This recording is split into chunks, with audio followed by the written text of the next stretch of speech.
Chers consoeurs, chers confrères, chers collègues, mesdames, messieurs, bonjour à tous. Pour une présentation des archives des gens de mer aux archives départementales du Morbihan.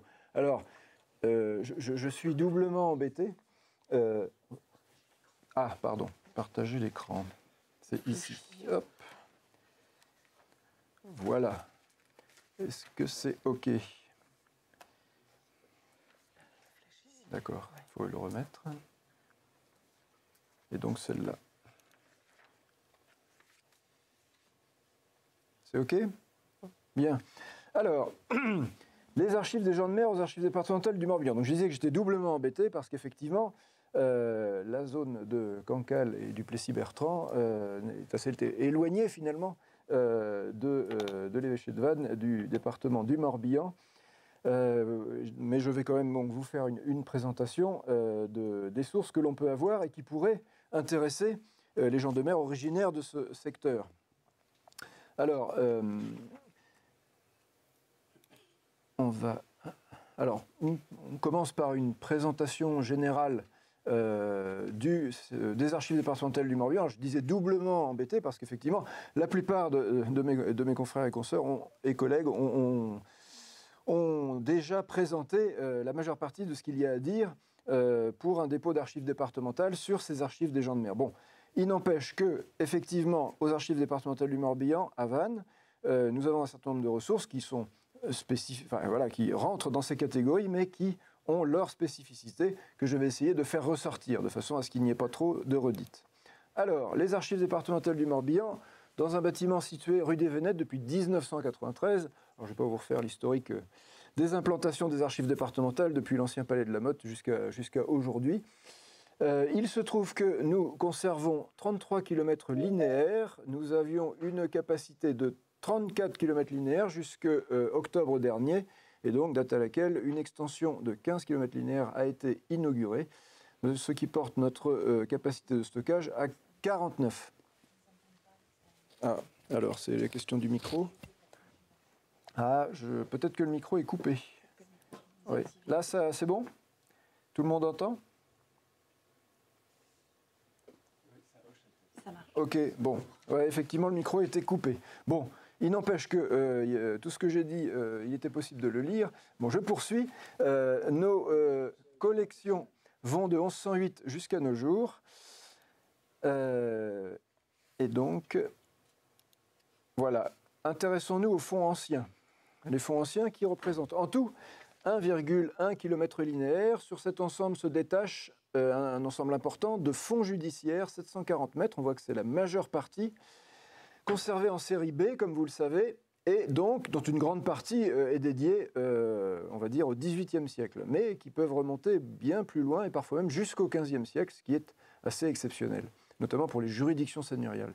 On voit que c'est équitablement réparti entre juridiction seigneuriale et juridiction royale. J'en parle tout de suite parce que ça a son importance, évidemment, pour la présentation. L'autre grand ensemble, c'est un ensemble dédié aux familles et seigneuries qui fait environ 100 mètres linéaires, alors qui correspond en fait à des fonds privés, pour la majeure partie, qui pourraient être classés dans la série J.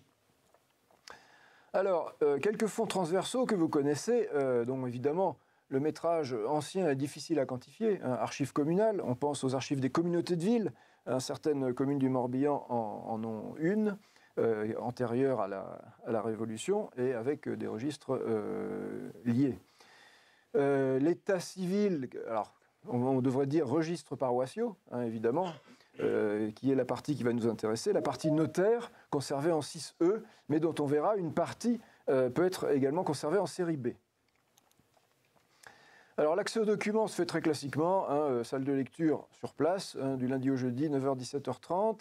Alors un accompagnement est possible pour les projets de recherche, on essaye de recevoir les étudiants, les chercheurs, pour répondre au mieux à leurs demandes et à leurs besoins. On a également un site internet, Patrimoine et Archives du Morbihan, qui permet d'avoir un ensemble important de ressources archivistiques en ligne, mais également plus largement patrimoniales. Rapports de fouilles, monuments historiques, objets classés, etc. Je le signale pour mémoire. Alors les fonds anciens en ligne qui peuvent nous intéresser, ce sont les juridictions d'exception. et notamment les amirautés de Vannes et Lorient, ainsi que les BMS, évidemment, baptême, mariage, sépulture, les registres paroissiaux. Alors, ça a été souligné par mes collègues, l'importance du contrôle des actes. Aux archives départementales du Morbihan, c'est la sous-série 17C et elle est en cours de numérisation. Donc bientôt, alors pas tout de suite, mais bientôt, on l'espère, accessible en ligne. Ce qui sera un premier pas. Alors, les archives en elles-mêmes, quels sont les... je regarde la montre, j'ai 20 minutes. Quels sont les documents qui peuvent être signalés? Alors, commençons par rappeler comment se sont mis en place les amirautés de Vannes et de Lorient. Alors, on a d'abord un édit de 1640 qui n'aboutit pas finalement à la mise en place de sièges dans l'immédiat. Hein, on voit sur le terrain, on va dire, et dans les fonds, que les juridictions royales jugent les procédures maritimes comme des procédures ordinaires. Hein. C'est le cas à Hennebont, par exemple, c'est le cas également dans d'autres juridictions. Il me semble qu'on a un exemple également pour celle de Ruisse. Des audiences particulières, on les voit apparaître sporadiquement, à Hennebont et à Vannes notamment, avec effectivement au niveau de la Sénéchaussée le titre qui est pris pour l'amirauté, mais de façon très sporadique. Le tout change en 1691, effectivement, lorsque une amirauté indépendante, on va dire, avec ressort sur l'évêché, est installée à Vannes. Alors pourquoi à Vannes? Sans doute parce qu'effectivement le ressort est celui de l'évêché, et donc ceci expliquerait cela. Cette amirauté est relayée par plusieurs bureaux sur le territoire. L'amirauté d'Hennebont du coup fusionne, alors on va dire le siège qui s'était organisé, on va dire d'une certaine façon, à Hennebont fusionne avec celui de Vannes en 1693 et donc les audiences sont ramenées à Vannes. Donc en tout, pour ce fonds de l'amirauté de Vannes, c'est 25 km linéaires de documents conservés pour la période 1673, alors là ça concerne l'activité plutôt d'Hennebont, jusqu'en 1791. L'ensemble de ces amirautés, on va dire, vont jusque 1793. Mais bon, les documents que l'on conserve font un peu moins. Alors celle de Lorient, on sait que la plupart des prises y arrivent. La création d'un siège est demandée dès le début du XVIIIe siècle. Et ça met un certain temps, puisque un siège secondaire, tenu par les responsables qui s'y déplacent du coup de l'amirauté de Vannes, est créé en 1782, puis un siège distinct, alors plusieurs étapes, 1783, 1786. Toujours est-il que 5 mètres linéaires, on aimerait bien 5 kilomètres, 5 mètres linéaires de documents sont conservés pour la période 1782-1792. Alors, la situation que je décris, évidemment, c'est pas Vannes d'un côté, Lorient de l'autre. Il est évident que l'amirauté de Vannes et les 25 mètres linéaires que j'ai décrits tout à l'heure concernent en partie la région de Lorient, évidemment, et l'ensemble des affaires, des procédures maritimes du département, voilà, enfin en tout cas de l'évêché de Vannes. Alors, quels sont les documents sur lesquels... Alors, il y a énormément de documents, certains ont été listés tout à l'heure. Quels sont ceux que l'on peut mettre en avant? Alors j'ai mis rôle d'équipage, mais en fait, c'est un peu triché. Un rôle d'équipage, congé de passeport, c'est le titre qui se trouve sur les instruments de recherche. Il s'agit en fait majoritairement d'enregistrement des rôles d'équipage, avec quelques indications sur ce qui se trouve dans le navire, sur évidemment le nom de la personne qui fait l'enregistrement. Et voilà, quelques éléments comme ça qui permettent d'avoir quelques noms finalement pour des personnes qui on va dire, gravitent dans ce milieu maritime. Congés et passeports de la même façon. Alors je vous ai fait la liste des articles que ça représente et les dates extrêmes. Donc pour l'amirauté de Vannes, qui concerne très largement l'évêché, 1695-1679, et pour Lorient, donc 82-90, qui correspond à ces dates d'existence. On a parlé des rapports de capitaine. Il y en a. Il y a quelques articles, effectivement, qui sont conservés à la fois pour l'amirauté de Vannes et de Lorient. Alors, ce qui est intéressant pour le présent projet, c'est qu'il couvre assez largement, effectivement, la période du XVIIIe siècle. On voit 1692, 1786 et jusqu'en 1790 ensuite. Alors, les journaux de navire qui étaient évoqués tout à l'heure, nous en avons quelques-uns. Plusieurs articles, effectivement, 13 en tout, entre Vannes et Lorient, relatifs en tout à 9 navires. pour la période 1729-1793. Donc on voit quand même une représentation assez importante. Et ça, effectivement, ce sont des sources qui sont très très intéressantes. Alors, quelques exemples. Alors évidemment, on ne voit pas grand-chose. Mais bon, il faut imaginer. Voilà. Alors, vous voyez effectivement les documents que je vous présente. Ceux-ci sont en ligne. Alors, il se peut qu'en ce moment, ils ne soient pas tout à fait accessibles parce qu'on est en train de revoir on va dire, notre façon de présenter les moteurs de recherche. Et voilà, on a effectivement un moteur de recherche spécifique pour les archives anciennes. Et donc là, on a la comparution de personnes. Donc là, si on regarde quelqu'un qui a l'air de s'appeler Mathurin Nicolas, demeurant à l'Île-Dieu, voilà, et qui donc fait présentation de son rôle d'équipage. Et donc on a un enregistrement à chaque petit paragraphe, avec la date, ce qui permet comme ça de pister, on va dire, un certain nombre de... alors on a également, si je me souviens bien, là effectivement on ne voit pas bien sur le document, la destination. Voilà des informations intéressantes. Alors, d'autres types de documents. Et là, on voit, les volumes sont quand même un peu plus importants. C'est les deux premiers, moi, que je voudrais vraiment signaler à votre attention. Vous les connaissez déjà. Effets et Ardes de décédés en mer, évidemment, très importants, et sur lesquels des travaux ont déjà été réalisés. Inventaire et main levée. Alors, les inventaires sont intéressants en ce qu'effectivement, ils détaillent, on le verra tout à l'heure, ce qui est avec la personne décédée à bord du bateau, avec effectivement, on va dire, toute la diversité des situations entre les officiers et les simples matelots, que l'on peut constater. Je signalerai également l'intérêt des mains levées, puisqu'effectivement, là, on va avoir tout le détail des réseaux familiaux des personnes décédées, à qui, effectivement, ces inventaires-là sont ensuite, alors s'il y a des ventes en plus, reversés. Donc là, on a vraiment des documents très, très intéressants. Une particularité pour l'amirauté de l'Orient, sur une période courte, mais les dossiers de naufrage et avarie, qui comportent également, alors sous forme effectivement de dossiers de procédure, qui comportent des informations très intéressantes sur les bateaux, sur leur destination, sur les personnes qui sont dessus parfois, et sur évidemment leur vie, puisque une voie d'eau, un problème de voile ou de mât.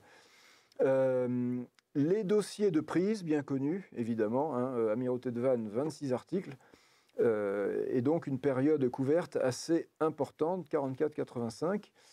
Pour les Hardes et les effets Hardes, vous voyez, 1696, 1791, on a quelque chose d'assez important.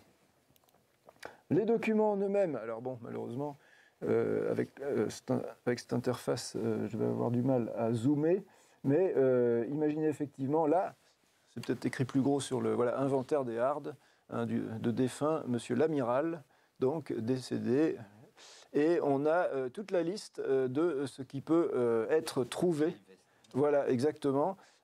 Si une paire de chaussettes, vous voyez, en général, on a également, je crois, une veste avec des fils d'or, si je me souviens bien, et une méchante longue vue sur la page d'après, bonnet, bas, etc., etc. On voit là qu'on a affaire à quelqu'un qui a un certain nombre d'effets à bord.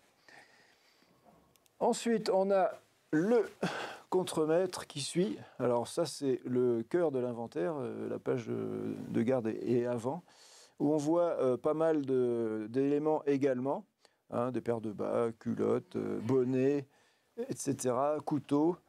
Alors ce qui est intéressant là, lorsqu'il y a des ventes, c'est qu'on a le nom de la personne décédée, mais également le nom de la personne qui achète. Donc ça fait effectivement plusieurs noms qui peuvent être repérés. Et puis après, toutes les signatures, on voit effectivement le Dupuis écrivain du roi, qui se trouve à bord, et le Dubois, donc, qui est aumônier, signalé en début de toute la composition de l'équipage. Et pour finir, donc, les ventes d'un certain Duhamel, si je ne me trompe pas, qui originaire d'Isigny. Donc là, on voit les mentions d'origine. On est en 1697, un inventaire un petit peu moins important, et on a sans doute affaire, là on est à bord de la Gaillarde, là c'était un autre bateau précédemment, on a sans doute affaire à voilà, quelqu'un qui est plus, qui est moins élevé, on va dire, dans cette organisation.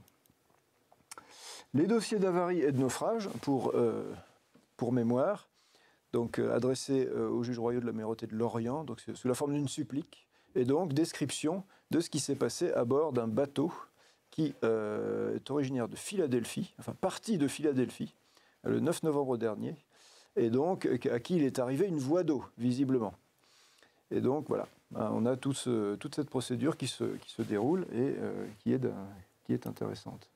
Bon, les dossiers de prise, alors ça c'est rigolo, parce qu'effectivement on a le baston, qui en fait à la lecture du dossier se révèle être sans doute le Boston.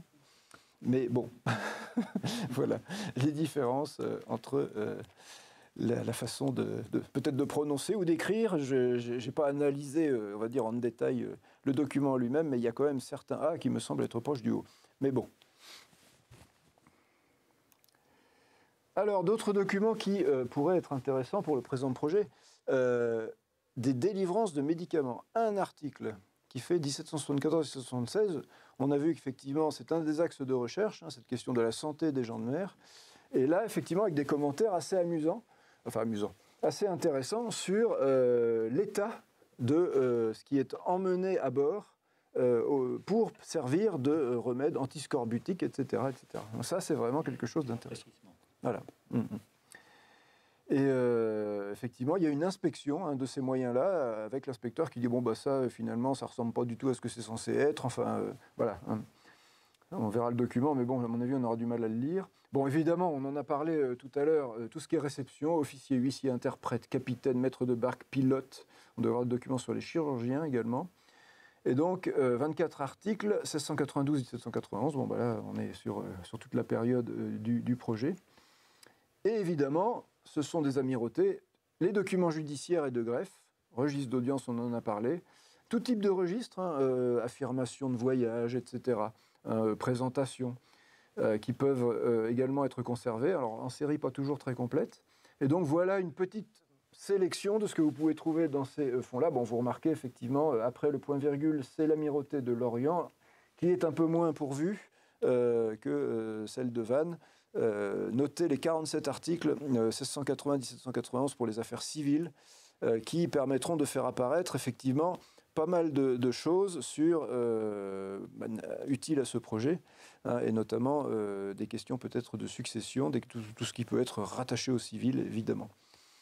Les affaires criminelles, toujours très intéressantes et reflets d'une société. Et les contraventions, quelques articles, effectivement, pour commerce, pour des problèmes commerciaux, etc. Alors, voilà le fameux registre de délivrance de médicaments. Mais alors, là, voilà, on voit scorbutique écrit à la ligne je ne sais pas combien, puisque je n'arrive pas à les relire comme ça. Mais voilà, la qualité de sa dégustation, et on voit que tout est passé au peigne fin, qu'il y a pas mal de choses qui sont défectueuses, finalement, comme on le lit ça et là. Et ça renseigne effectivement sur ce qui était embarqué et sur effectivement ces contrôles qui étaient faits de façon à ce que ça se passe bien. Les registres paroissiaux, évidemment, sont une source. Je n'y reviens pas. Ils sont relativement complets pour le XVIIIe siècle, pour tout ce qui est concerné. Et ils sont en ligne, donc, sur le site des archives départementales. Les actes notariés, comme je disais tout à l'heure, relèvent à l'époque des juridictions royales et seigneuriales. Donc pour l'Orient, les sources, effectivement, ça va être la sénéchaussée d'Hennebont, la justice seigneuriale de la Roche-Moisan et celle de Lorient à partir de 1710, qui forment un siège. À Vannes, donc présidiaire et réguaire. Donc présidiale, c'est la partie justice royale, réguaire, la partie justice ecclésiastique. Les justices seigneuriales aux alentours, celle du comté de l'Argouette, du baronnie de Quer, seigneurie de Bois-Moureau, où des éléments sur la vie de ces gens de mer peuvent éventuellement se trouver. Le tout en lien avec le contrôle des actes dont j'ai parlé tout à l'heure et qui prochainement devrait arriver en ligne. Bon, qu'est-ce qu'on trouve dans les actes notariés, l'ensemble de ces ressources, les transactions, on en a parlé tout à l'heure, des contrats d'engagement de matelots, des promesses de mariage, évidemment les inventaires après décès d'un grand intérêt, si on arrive à pister ceux des gens de mer, des procurations commerciales notamment, on en a parlé, qui également peuvent renseigner sur le sujet. Alors, les fonds de juridiction, outre les minutes notariales, évidemment, ce sont les affaires civiles et criminelles, on en a parlé. Je répète, effectivement, les documents autour des affaires familiales, la question du veuvage, du patrimoine des marins. Les documents pour le criminel, plutôt sur la vie et mœurs également hein, de ces populations. La justice criminelle, bien souvent, effectivement, reflet d'une société et de ses préoccupations. Très intéressant à pister. Alors, quelques propositions pour finir. Voilà. Comment les AD56 peuvent participer à la recherche en la matière? On peut parler d'accueil personnalisé des chercheurs, effectivement, des évaluations quantitatives un peu plus précises. Là, j'ai dressé un premier portrait, mais il serait intéressant, effectivement, de voir pour le XVIIIe siècle et pour les zones concernées, qu'est-ce qu'on pourrait isoler précisément comme cote. Alors, la question de la numérisation qui est à étudier, même si là, la principale source a été traitée et est en ligne, c'est-à-dire les amirautés de Vannes et Lorient. J'ai parlé également du contrôle des actes. Bon, après, il resterait effectivement les minutes notariales, mais ça, c'est un sujet très, très important et qui, effectivement, demande une grande préparation. Ce qui peut être intéressant, effectivement, ce sont des opérations d'indexation-transcription collaborative qui peuvent se faire en interne, hein, au niveau des archives départementales, ou avec nos lecteurs, ou avec des chercheurs, quelle que soit leur provenance. Voilà, ce sont des éléments que l'on peut évidemment étudier. Voilà, je vous remercie pour votre attention.